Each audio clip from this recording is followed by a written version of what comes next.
बांग्लादेश का मैंने आपको उदाहरण दिया, चीन का उदाहरण दिया।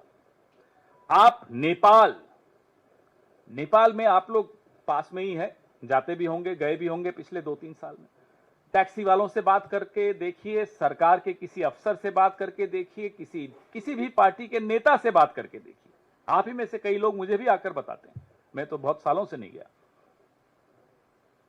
जो एंटी इंडिया सेंटिमेंट है नेपाल में, 10 साल पहले नहीं था। नेपाल में जब इतना भारी भूकंप आया, और हमारे मोदी जी कहते हैं कि वो भूकंप की जानकारी उन्होंने नेपाल को दी थी आने के बाद, मतलब उसके बाद भारत ने वहां बहुत सहायता की। लेकिन नेपाल आज चीन से इतना समीप आ चुका है। अब ये बताइए, सरेंडर नीति आपकी नहीं है तो क्या है?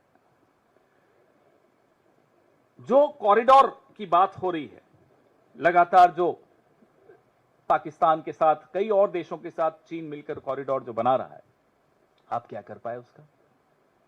आप आईएमएफ का लोन रुकवा पाए तो बताइए। अभी मैं आपको एक और बताता हूं, वो क्रिएटिव चलाइए।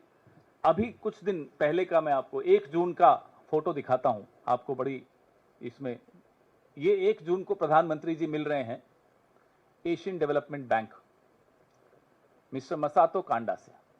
ये 1 जून का। 3 जून को एडीबी $800 मिलियन पाकिस्तान को दे रहा है। ये अभी कल की बात है। ये 1 जून फोटो देखिए, नतमस्तक हाथ जोड़कर बैठे हैं, और 3 जून को देखिए क्या हो रहा है। अब बताइए, नरेंद्र सरेंडर नहीं है तो क्या है? और ये फोटो देखकर क्या आपको लगता है भारत ऐसा कभी कर सकता है? भारत का कोई और प्रधानमंत्री कभी ऐसा कर सकता है? नहीं कर सकता। यह स्थिति हमारे देश की एक कायर प्रधानमंत्री ने बना दी। आप के साथ एक और नवरत्न है आपके कैबिनेट में, क्या नाम है? पराजय शंकर। अब पराजय शंकर चुप हैं बहुत दिनों से। पराजय शंकर चुप इसलिए हैं कि बेचारों को बोला जाता है अभी आप जवाब दो, फिर जवाब देते हैं तो ट्रोल हो जाते हैं।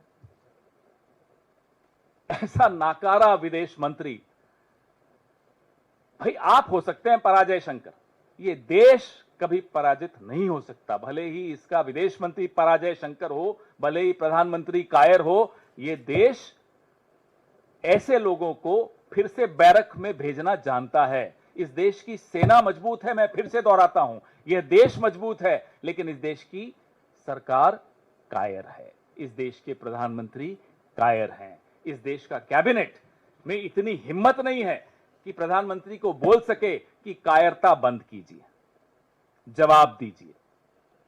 हम इंतजार कर रहे हैं कि पूरी जो शाखाओं में ट्रेन होकर अब कैबिनेट में घुसे हैं, सब तो नहीं शाखाओं से ट्रेन हुए, कुछ हमारे यहां से भी उधार लेकर गए हैं, कोई तो बोलेगा, देखते हैं।